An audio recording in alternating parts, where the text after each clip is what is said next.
नमस्कार साथियों, बहुत बहुत स्वागत है आप सभी का आपके अपने परिवार गवर्नमेंट एजुकेशन में। तो दोस्तों, इस वीडियो में हम एमपीपीएससी प्री के लिए टेस्ट नंबर 16 लगाने वाले हैं।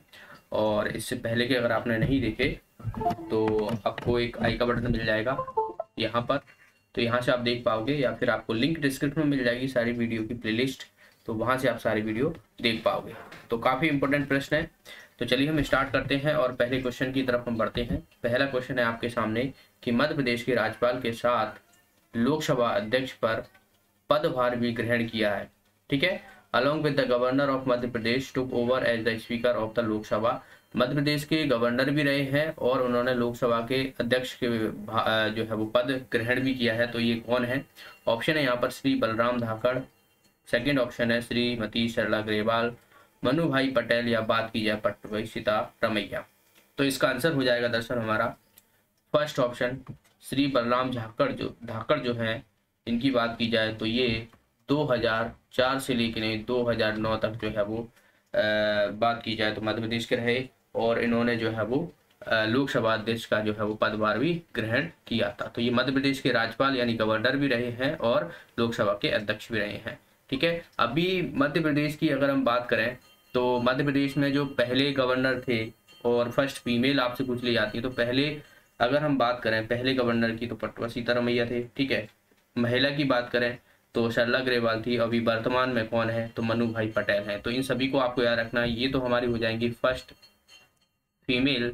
ठीक है, और ये फर्स्ट गवर्नर हो जाएंगे एमपी के फर्स्ट गवर्नर, और ये प्रेजेंट में है यानी करंट में जो है वो गवर्नर है। तो इन सबको आपको याद रखना है, इंपॉर्टेंट प्रश्न है इन सभी के बारे में। ओके, चलिए अगले प्रश्न की तरफ हम बढ़ते हैं। बाकी मैं आपको बता दूं, जैसे गवर्नर है तो गवर्नर की अगर हम बात करें तो 153 आर्टिकल होता है, 153 आर्टिकल होता है, जिसमें कहा जाता है कि राज्य का एक गवर्नर होगा, राज्यपाल होगा, और इसकी नियुक्ति कौन करता है? तो राष्ट्रपति जो है वो नियुक्ति करता है। तो नियुक्ति की अगर हम बात करें तो कौन करता है? राष्ट्रपति, राष्ट्रपति जो है वो करता है। तो इसके बारे में भी आपको याद रखना है। आयु भी आपसे पूछ ली जाती है, तो आयु आपसे पूछ लिया है तो 35 जो है आयु रहती है मिनिमम राज्यपाल की। चलिए अगले प्रश्न की तरफ बढ़ते हैं। ओके, तो प्रश्न बढ़ते से पहले मैं आपको बता दूं कि एमपी के अगर आप सब्सक्रिप्शन लेना चाहते हो तो यहाँ पर अभी 31 मार्च लास्ट डेट कर दी गई है, और यहाँ पर जो है वो आपको लोएस्ट प्राइस में जो है वो यहाँ पर बात की जाए तो एमपीपीएससी का सब्सक्रिप्शन मिल जाएगा। इसमें अगर मैं बात करूं तो यहाँ पर अभी 20% का डिस्काउंट मिल रहा है। अगर आप एमपीपीएससी हो गया, जैसे कि एमपीएसआई हो गया, एमपी प्लस पटवारी और जेल पैरी, तो आपको कोड यूज करना है GE10, तो आपको 10% का डिस्काउंट मिल जाएगा सीधा सीधा। ये आप प्राइस देख सकते हो, लास्ट जो है वो 31 मार्च तक है। ठीक है, तो इसकी PDF में आपको लिंक प्रोवाइड करा दूंगा, तो वहां से आप जो है इसका सब्सक्रिप्शन ले सकते हो। लास्ट डेट 31 मार्च है। ठीक है, आइकॉनिक सब्सक्रिप्शन लेते हो तो इसमें आपको क्या रहेगा कि एक मेंटर प्रोवाइड कराया जाएगा, जिसमें आपको ऑडियो कॉल के माध्यम से कनेक्ट होगा लाइव, और आप अपने डाउट एग्जाम से रिलेटेड कोई भी स्ट्रेटजी यहाँ पर जो है वो डिस्कस कर सकते हो, आपके डाउट क्लियर कर सकते हो। तो यहाँ पर आपको अभी आइकॉनिक सब्सक्रिप्शन लेते हो, इसमें आपको फ्री क्लासेस और प्लस क्लासेस अनअकैडमी पर दोनों में होती है। तो आपको फ्री क्लासेस में लिमिटेड चीज़ें रहती हैं, मॉक टेस्ट, सिलेबस, ये सब चीज़ें। ठीक है, लेकिन आप प्लस कोर्स अगर खरीदते हो तो यहाँ पर आपको कंप्लीट सिलेबस कराया जाता है, MPPSC mains, pre, MPSI, MP police, MP forest service और एमपी जेल पैरी और अन्य पटवारी की। ठीक है, मॉक टेस्ट अनलिमिटेड रहते हैं, PDF वगैरह सब जो है आपको प्रोवाइड कराई जाएगी, लाइव डिस्कशन होगा आपके डाउट सेशन में। ठीक है, बेनिफिट क्या रहेगा? लाइव क्लासेस रहेंगी। ठीक है, डिफरेंट एग्जाम के लिए आपको डिफरेंट बैच प्रोवाइड कराए जाएंगे, आपके जो इंटरेक्शन होगा पोल कमेंट के माध्यम से होगा, वीडियो आपको ऑनलाइन ऑफलाइन दोनों तरीके से देख सकते हो, डाउनलोड कर सकते हो, PDF नोट्स आपको जो है वो प्रोवाइड कराई जाएंगी आपको जो है वो रिवीजन करने के लिए हर एक सेशन की। एंड यहाँ पर आपको फ्री मॉक टेस्ट देने को मिल जाएगा मार्च में, आपको जो है यहाँ पर 6, 13 और 20 मार्च को जो है ये था। तो ये आप जो है वो यहाँ पर स्कॉलरशिप का है, ये भी फ्री टेस्ट है, ये भी आप देख सकते हो। यहाँ पर एमपीपीएससी मेंस मॉक टेस्ट है ये, इसमें आप डेट्स देख सकते हो, डेट्स जो है वो ये दी हुई है। एंड यहाँ पर आप अगर एमपीपीएससी प्रीलिम 2021 की तैयारी कर रहे हो अभी, और आपको जो है वो रिवीजन या करना है, तो 100 डे का जो है वो रिवीजन बैच है, ये जो है वो 30 मार्च से जो है वो स्टार्ट होना है। तो इसे आप जो है वो खरीद सकते हो। एंड आपको जो है वो पटवारी का है, तो पटवारी का कंप्लीट आपको कोर्स कराया जाएगा। ये 1 अप्रैल से जो है वो स्टार्ट होना है, तो इसे आप सब्सक्रिप्शन ले सकते हो। मार्च के मैं यहाँ पर बता दूं, जैसे कि ये वाले बैच आपको स्टार्ट हो चुके हैं, अभी जो है वो 30 मार्च को स्टार्ट होना है। 100 डेज का रिवीजन जो है इंग्लिश मीडियम का रहेगा MPPSC प्रीलिम के लिए। एंड आपको अपकमिंग बैच अप्रैल के जो है वो 1 अप्रैल से पटवारी का होना है। एंड बात की जाए तो 4 अप्रैल से जो है वो MPSI का बैच स्टार्ट होना है। कंप्लीट कोर्स कराया जाएगा आपको MPPSC prelim 2021 Hindi medium revision के लिए 4 अप्रैल से होगा। एंड 8 मंथ के ये सभी चारों जो है वो फाउंडेशन बैच रहेंगे, जिसमें MPPSC 2022 के जो है वो विद आंसर राइटिंग आपको प्रोवाइड कराए जाएंगे। 6 अप्रैल से, 13 अप्रैल से, 20 अप्रैल से और 27 अप्रैल से ये बैच स्टार्ट होने वाले हैं, ये अप्रैल माह के। ठीक है, आपको करना क्या है, प्ले स्टोर से अनअकैडमी का ऐप डाउनलोड करना है। एंड आपको सब्सक्रिप्शन जिस चीज़ का लेना है, यहाँ पर मंथ है आपको दिए हुए 24, 12, 6, 3 मंथ। इतना आपको पे नहीं करने की जरूरत है, आपको GE10 कोड यूज करना है और आपको यहाँ पर सीधा सीधा डिस्काउंट मिल जाएगा। ठीक है, तो आप लोग खरीद सकते हो, याद रखना है कोड आपको यूज करना है GE10। चलिए अब क्वेश्चन की तरफ बढ़ते हैं। नेक्स्ट क्वेश्चन है यहाँ पर, मध्य प्रदेश के वर्तमान विधानसभा अध्यक्ष कौन है? श्री अनीश गौतम, श्री गिरीश गौतम, श्री NP प्रजापति या इनमें से कोई नहीं। तो वर्तमान में विधानसभा अध्यक्ष पूछे गए हैं, तो इसका आंसर हो जाएगा हमारा गिरीश गौतम। मध्य प्रदेश के अभी विधानसभा अध्यक्ष, जितनी भी वर्तमान में जो कैबिनेट मिनिस्ट्री है उसको आपको याद रखना है, जो खासकर चीजें हैं। ठीक है, तो अभी हम वर्तमान विधानसभा अध्यक्ष जो है वो गिरीश गौतम है, हाल ही में जो है अपॉइंट हुए हैं। पहले आपसे पूछ लिया है, फर्स्ट भी आपको याद रखना है, तो कुंजी लाल दुबे ये जो थे वो पहले जो है वो विधानसभा अध्यक्ष रहे थे मध्य प्रदेश के, तो इनको आपको याद रखना है। 1956 की बात है ये। एंड MP की जो विधानसभा की सीट है, विधानसभा की जो सीट है वो कितनी है, आपको याद रखना है 230।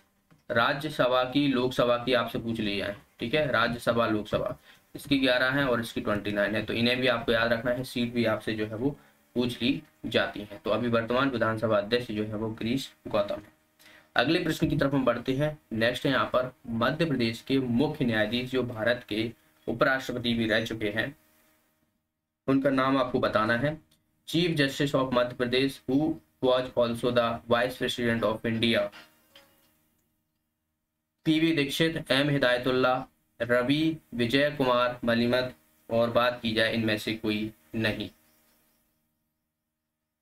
तो इसका आंसर क्या हो जाएगा, देखिए हमें यहाँ पर मध्य प्रदेश के मुख्य न्यायाधीश भी रहे हैं और उपराष्ट्रपति रहे थे, तो इसका आंसर हो जाएगा M हिदायतुल्ला। M हिदायतुल्ला जो रहे, वो बात की जाए तो भारत के पहले मुस्लिम, ठीक है, मुस्लिम जो है वो ये प्रेसिडेंट भी रहे। M हिदायतुल्ला उपराष्ट्रपति रहे, तो ये भी आपको याद रखना है। और मध्य प्रदेश के मुख्य न्यायाधीश भी जो है ये पहले ही रहे थे। तो अगर आपसे वर्तमान में पूछ लिया है तो RV मलिमत है। ठीक है, तो यहाँ पर आप देख रहे हो रवि विजय कुमार मलिमत जो है ये मध्य प्रदेश के वर्तमान मुख्य न्यायाधीश हैं। ठीक है, एंड ये वाले जो थे वो प्रथम थे। और PV दीक्षित ये कौन है, तो PV दीक्षित की अगर मैं बात करता हूं तो ये प्रथम लोकायुक्त थे। ठीक है, प्रथम लोकायुक्त मध्य प्रदेश की। ओके, और ये पहले थे, तो इसका आंसर क्या हो जाएगा, हमारा सेकंड ऑप्शन जो है इसका आंसर हो जाएगा। नेक्स्ट, राज्य का प्रथम कानून सलाहकार कौन होता है? महान्यायवादी, महाधिवक्ता, विधि मंत्री या विदेश सचिव। Who is the first law adviser of state? देखिए, एक तो सेंट्रल का होता है, एक स्टेट का होता है, दोनों ही आपको याद रखना है। एक होता है एडवोकेट जनरल होता है और एक अटॉर्नी जनरल होता है। तो अटॉर्नी जनरल जो होता है वो होता है, बात की जाए तो केंद्र का, यानी हम बात करें जो सेंट्रल का रहता है वो रहता है महान्यायवादी। जैसे आप ये वाला देख रहे हो तो ये होता है केंद्र का, जिसका आर्टिकल होता है 76। ठीक है, 76। अभी कौन है, वेणुगोपाल जो है वो अभी महान्यायवादी है। महाधिवक्ता की बात की जाए, जिसे हम क्या बोलते हैं, एडवोकेट जनरल, तो ये स्टेट का होता है, इसका आर्टिकल होता है 165। ठीक है, तो ये स्टेट में रहता है। तो प्रथम राज्य का प्रथम कानून सलाहकार जो है इसका आंसर हो जाएगा महाधिवक्ता। तो ये आर्टिकल भी आपसे पूछ लिया जाते हैं। महान्यायवादी का अधिकार याद रखना है आपको 76 एंड महाधिवक्ता का याद रखना है 165। तो इम्पोर्टेंट है, दोनों याद रखना है। आपसे पूछा जाता है कि ये महान्यायवादी की नियुक्ति कौन करता है, तो नियुक्ति की अगर मैं बात करूं, नियुक्ति तो ये किसके द्वारा, राष्ट्रपति के द्वारा की जाती है। ठीक है, राष्ट्रपति के द्वारा जो है वो की जाती है। और महाधिवक्ता की बात की जाए तो ये राज्यपाल के द्वारा नियुक्ति की जाती है। तो इसको भी आपको याद रखना है। अगला प्रश्न देखिए, भारतीय संविधान का कौन सा अनुच्छेद सर्वोच्च न्यायालय की स्थापना से संबंधित है? Which article of the Indian Constitution deal with the establishment of the Supreme Court? अनुच्छेद आर्टिकल 168, आर्टिकल 124, आर्टिकल 76, आर्टिकल 19। तो सर्वोच्च न्यायालय की स्थापना जो होती है भारतीय संविधान के तहत वो आर्टिकल होता है 124 जो है वो आर्टिकल के तहत जो है वो सर्वोच्च न्यायालय की स्थापना की जाती है। आपसे पूछ लिया जाता है संसद के बारे में, राज्यसभा के बारे में और लोकसभा के बारे में। ठीक है, लोकसभा, राज्यसभा, तो इसका आर्टिकल आप याद रखना है, इसका 79 होता है, राज्यसभा का 80 होता है और लोकसभा का जो है वो 81 होता है।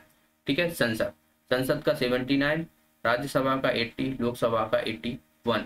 वहीं आपसे इनकी जो है वो सीट पूछ ली जाती है। जैसे कि अगर मैं बात करूं राज्यसभा और लोकसभा, ठीक है, तो स्टेट की तो मैं बता चुका हूँ 11-29 है। अब आपको पूरा ऑल ओवर भी याद रखना है। ऑल ओवर में आपसे पूछ लिया जाता है, जैसे कि अभी वर्तमान में आपसे पूछ लिया जाता है कि वर्तमान में जो है वो कितनी है। तो वर्तमान में अगर मैं बात करूं राज्यसभा की तो 245 है और लोकसभा की वर्तमान में याद करूं, ठीक है, तो ये कितनी है 545। अधिकतम कितनी है, अधिकतम और इसकी भी अधिकतम। ठीक है, तो इसकी बात की जाए राज्यसभा की जो अधिकतम है वो 250 है और लोकसभा की जो अधिकतम संख्या हो सकती है वो हो सकती है 552। तो वर्तमान में 245 राज्यसभा की है, लोकसभा की 545 है। राज्यसभा की अधिकतम सीटें कितनी हो सकती है 250 हो सकती है। लोकसभा की बात की जाए तो 552 होती है। लोकसभा की सबसे ज्यादा कहाँ पर है, उत्तर प्रदेश में। ठीक है, तो इन सबको आपको याद रखते हुए चलना है। वहीं अगर मैं बात करूं तो आपसे आर्टिकल जैसे कि प्रेसिडेंट का पूछ लिया जाता है, तो प्रेसिडेंट की अगर मैं बात करता हूँ, प्रेसिडेंट यानी राष्ट्रपति 52 से लेकर 962 तक जो है इसका आर्टिकल होता है। एंड इसमें जो इम्पीचमेंट होता है, जिसे बात की जाए तो इम्पीचमेंट यानी राष्ट्रपति को हटाना है, तो ये आपको 61 आर्टिकल के तहत जो है वो हटाया जाता है। इम्पीचमेंट की बात की, क्षमादान की बात की जाए तो क्षमादान जो है वो 72 के। गवर्नर जो राज्यपाल रहता है उसकी बात की तो राज्यपाल की क्षमादान की कितनी होती है 161 होती है आर्टिकल। तो इन सबको आपको याद रखते हुए चलना है। काफी जो है वो क्वेश्चन जो है यहाँ से पूछ लिए जाते हैं। नेक्स्ट, निम्न में से कौन कौन राष्ट्रपति को अपना इस्तीफा सौंपता है? राज्यपाल, उच्च न्यायालय के मुख्य न्यायाधीश, महान्यायवादी, या बात की जाए ए और बी दोनों। Who among the following submit his resignation to the president? तो राज्यपाल और बात की जाए उच्च न्यायालय के मुख्य न्यायाधीश, यानी इसका आंसर हो जाएगा हमारा ए और बी दोनों। ये दोनों ही जो है वो राष्ट्रपति को अपना इस्तीफा सौंपते हैं। महान्यायवादी की अगर हम बात करते हैं तो महान्यायवादी राष्ट्रपति के इच्छा अनुसार जो है वो पद पर रहता है। राष्ट्रपति कभी भी इसको हटा सकता है, कभी भी जो है वो रख सकता है। ठीक है, तो इसका जो है वो कोई कार्यकाल फिक्स नहीं होता है। बाकी राज्यपाल हो गया और उच्च न्यायालय के मुख्य न्यायाधीश हो गए, तो ये अपना इस्तीफा जो है वो राष्ट्रपति को देता है। राष्ट्रपति किसको देता है? राष्ट्रपति जो है वो उपराष्ट्रपति को देता है। तो इसे भी जो है वो आपको याद रखना है, यहाँ से जो है वो क्वेश्चन पूछ लिए जाते हैं।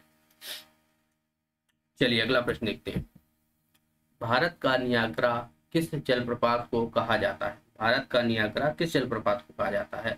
विच waterfall is known as the Niagara fall of India? Dhuandhar जलप्रपात, चचाई जलप्रपात, कपिलधारा जलप्रपात या चित्रकूट जलप्रपात? इसका आंसर हो जाएगा हमारा चित्रकूट जलप्रपात। चित्रकूट जलप्रपात को जो है वो नियाग्रा जलप्रपात भी कहते हैं भारत का, और ये आपको छत्तीसगढ़ में देखने को मिलेगा। छत्तीसगढ़ में ये किस नदी पर रहता है? इंद्रवती, इंद्रवती नदी पर जो है वो स्थित है छत्तीसगढ़ में। ठीक है, चित्रकूट आपको सतना जो है वो वाला क्षेत्र है, तो ये मध्य प्रदेश में देखने को मिलता है। वहीं बात की जाए तो धुआंधार जो है वो ये आपको किस नदी पर? नर्मदा नदी पर देखने को मिलेगा। एंड चचाई जलप्रपात जो है ये चंबल नदी पर देखने को मिलेगा। अगर मैं बात करूं कपिलधारा जलप्रपात जो है ये किस पर? तो ये भी जो है वो नर्मदा नदी पर देखने को मिलता है। ठीक है, एक महात्मा गांधी जलप्रपात है, महात्मा गांधी। ठीक है, ये जो है वो किस नदी पर? सरस्वती नदी पर है। और बात की जाए तो भारत का सबसे ऊंचा जो है वो वाटरफॉल है ये, और ये कहाँ पर है? कर्नाटक में। इसी को जो है वो गर्शोपप्पा करके जो है वो जलप्रपात जो है वो कहा जाता है, और इसका नाम चेंज करके जो है वो महात्मा गांधी कर दिया गया था। एक शिव समुद्रम पूछ लिया जाता है, शिव समुद्रम, ये जो है वो कहाँ पर है, तो ये भी कर्नाटक में है। ठीक है, कर्नाटक में है, और किस नदी पर है, कावेरी नदी पर। ठीक है, कावेरी नदी पे। बाकी मध्य प्रदेश के आपको पता ही है जितने भी हैं, जैसे शस्त्रधारा हो गया, चचाई जलप्रपात हो गया, आपको रीवा में देखने को मिलेगा, बहुत ही जलप्रपात होगा, ये आपको रीवा में देखने को मिलेगा। तो इन सबको आपको याद रखते हुए चलना है। अगला प्रश्न है यहाँ पर, माटा टीला परियोजना जो है ये आपको किस नदी पर देखने को मिलेगी, which river, on which river is the माटा टीला प्रोजेक्ट, नर्मदा नदी, चंबल नदी, बेतवा नदी, या बात की जाए सोन नदी। तो माता टीला परियोजना जो है ये आपको बेतवा नदी पर देखने को मिलेगा। यह है एमपी एंड यूपी की संयुक्त परियोजना। ठीक है, माता टीला परियोजना बेतवा नदी पर है। बेतवा नदी के बारे में मैं आपको बता देता हूँ। पहली बात तो उद्गम ये कहाँ से, रायसेन के कुंभरगांव से निकलती है, रायसेन के कुमरा गांव से निकलती है। इस पर एक जलप्रपात है, भालकुंड जलप्रपात, जलप्रपात है। ठीक है, और यह जो जीवन रेखा है, जीवन रेखा किसकी है, जो बुंदेलखंड वाला क्षेत्र है, बुंदेलखंड पठार कहा जाए तो उसकी जो है वो जीवन रेखा है। मध्य प्रदेश की गंगा कहा जाता है, गंगा जो है वो इसको कहा जाता है, बेतवा नदी को। तो काफी इंपोर्टेंट है, और यह जो है वो यमुना की सहायक नदी, सहायक किसकी है, यमुना की। यमुना की जो है सहायक नदी है, यूपी में हमीरपुर के पास जो है ये मिल जाती है। तो ये भी याद रखना है। उपनाम आपसे पूछ लिया है इसके, तो एक तो बेत्रवती है, ठीक है, बेत्रवती हो गया इसका नाम। एंड बात की जाए वेशन भी है, ठीक है, तो इसे भी आपको याद रखना है। और अगर बात की जाए तो इसके एक जो है वो आइसलैंड है, जो देवगढ़ है, देवगढ़ इसी नदी के किनारे है, और उसे जो है वो बेतवा का आइसलैंड कहा जाता है। तो देवगढ़, देवगढ़ है तो इसी नदी के किनारे है, जिसे कि बेतवा का आइलैंड कहा जाता है। ठीक है, तो ये आपको याद है। नर्मदा, चंबल, सोन, इनको भी आपको याद रखना है। नर्मदा होगी, सोन होगी, ये अमरकंटक से निकलती है, चंबल होगी, चंपावत पहाड़ी से निकलती है। नर्मदा पर आपको ओमकारेश्वर बांध देखने को मिलेगा। ठीक है, सोन नदी पर आपको देखने को मिलेगा बाण सागर परियोजना है। चंबल नदी पर आपको राणा प्रताप सागर हो गया, गांधी हो गया, ठीक है, जवाहर सागर हो गया, ये देखने को मिलते हैं। तो ये सरदार सरोवर बांध आपको जो है वो नर्मदा नदी पर देखने को मिलेगी। तो इनको भी आपको याद रखना है। नेक्स्ट यहाँ पर केन नदी का उद्गम जो है वो कहाँ से होता है, जानापाव पहाड़ी, केमूर पहाड़ी, मैकाल पहाड़ी, या महादेव श्रेणी। तो इसका आंसर हो जाएगा केमूर पहाड़ी। केमूर पहाड़ी को ही जो है वो दमोह पहाड़ी भी कहा जाता है। तो अगर आपको दमोह पहाड़ी भी देखने को मिल जाए तो कंफ्यूज बिल्कुल मत होना, ठीक है, दमोह पहाड़ी भी जो है वो इसको कहते हैं। एंड ये कटनी के पास है, तो जिला मिल जाए तो कटनी लगा देना आपको। ठीक है, तो कैमूर पहाड़ी, और ये यमुना की सहायक नदी है। तो केन नदी जो है वो यमुना की सहायक नदी है, तो इसे भी आपको याद रखना है। इसका उपनाम जो है वो सुक्तमती के नाम से जाना जाता है, इसको सुक्तमती के नाम से जाना जाता है, जाना जाता है। ठीक है, सुक्तमती, सुक्तमती। चलिए अगले प्रश्न की तरफ हम बढ़ते हैं। सौर ऊर्जा से संपन्न देश का पहला गांव बाचा किस जिले में स्थित है, in which district is Bacha the country's first village endowed with solar energy, Harda, Chhindwara, Khandwa, या बैतूल। तो ये आपको देखने को मिलेगा बैतूल। ठीक है, बैतूल में गांव है जो कि पूरा सोलर एनर्जी से जो है चलता है। तो इसको आप याद रखना। सोलर की अगर हम बात करें तो ये रीवा में सोलर प्लांट है, जिसकी जो क्षमता है वो 750 है, 250 की 3 यूनिट जो है वो लगाई गई है। एक सोलर जो है वो फ्लोटिंग जो है वो लगाया जा रहा है ओमकारेश्वर बांध पर, जो कि खंडवा में है, तो वहां पर भी जो है वो इसका काम चल रहा है। तो इसको भी आपको याद रखना है। नेक्स्ट, सेबी, जिसे हम क्या बोलते हैं, security exchange board of India बोलते हैं, इसकी पहली महिला चेयरमैन जो है वो किसे नियुक्त किया गया है। इंपोर्टेंट क्वेश्चन है, याद रखना है इसको। Who has appointed as the first woman chairman of SEBI, Madhuri Puri Buch, Soma Mondal, Nirmala Sitharaman या इनमें से कोई नहीं। तो इसका आंसर हो जाएगा हमारा फर्स्ट ऑप्शन, माधुरीपुरी बुच जो है ये सेबी की पहली महिला चेयरमैन है। तो याद रखना है, सेबी जिसे हम security exchange board of India कहते हैं, इसकी जो स्थापना हुई थी वो हुई थी 1988 में। फिर उसका जो एक्ट आया था वो आया था 1992 में। ठीक है, तो इसे आपको याद रखना है। सोमा मंडल जो है वो ये किसकी है, सेल की, SAIL। ठीक है, SAIL Steel Authority of India Limited जो है वो ये बात की जाए तो सोमा मंडल जो है वो उसकी है। तो ये भी पहली महिला जो है वो चेयरमैन है सेल की, सोमा मंडल, और सेबी की जो है वो माधुरीपुरी बुच है। तो दोनों ही इंपॉर्टेंट है, दोनों ही याद रखना है। ठीक है, तो इसका आंसर क्या हो जाएगा हमारा फर्स्ट ऑप्शन इसका आंसर हो जाएगा। नेक्स्ट यहाँ पर सिंगौरगढ़ का किला मध्य प्रदेश के किस जिले में स्थित है? In which district of Madhya Pradesh is the Singorgarh fort located? Jabalpur, Rewa, Damoh या आपको याद रखना है ग्वालियर। इसका आंसर हो जाएगा हमारा दमोह। दमोह में दरअसल जो है वो सिंगौरगढ़ का किला है, और ये सिंगौरगढ़ का किला जो है वो रानी दुर्गावती से संबंधित है। ठीक है, रानी दुर्गावती के बारे में मैं आपको बता दूं, इनका संग्रहालय पूछ लिया जाता है, तो ये आपको दमोह में नहीं मिलेगा, जबलपुर में मिलेगा। ठीक है, संग्रहालय हो गए, समाधि आपसे पूछ लिया है तो ये भी आपको जबलपुर में देखने को मिलेगी। ठीक है, दोनों ही। तो इसका आंसर क्या हो जाएगा हमारा दमोह हो जाएगा, रानी दुर्गावती। बाकी जो उन्होंने शासन किया था वो सिंगौर दमोह में जो है वो ये रहती थी, और संग्रहालय समाधि आपको जबलपुर में देखने को मिली। ठीक है, जबलपुर में मदन महल भी आपको देखने को मिलता है। ग्वालियर में काफी किले हैं। ग्वालियर का जो किला है उसे पूर्व का जिब्राल्टर किलों का रत्न कहा जाता है, जो कि सूरज सेन के द्वारा जो है बनवाया गया था 525 ईस्वी में, जिसमें आपको शासबाग मंदिर देखने को मिलेगा। ठीक है, ये सब चीजें आपको याद रखना है ग्वालियर के बारे में, ग्वालियर के किले के बारे में। तो फिलहाल इसका आंसर क्या हो जाएगा हमारा थर्ड ऑप्शन। नेक्स्ट है यहाँ पर विजन जीरो योजना जो है वो किस राज्य सरकार ने शुरू की? Which state government has launch vision zero scheme? Madhya Pradesh, Rajasthan, Gujarat या छत्तीसगढ़? तो इसका आंसर हो जाएगा हमारा मध्य प्रदेश। मध्य प्रदेश में दरअसल जो है ये विजन जीरो जो है योजना शुरू की गई थी, और यह दरअसल जो है वो किससे संबंधित है?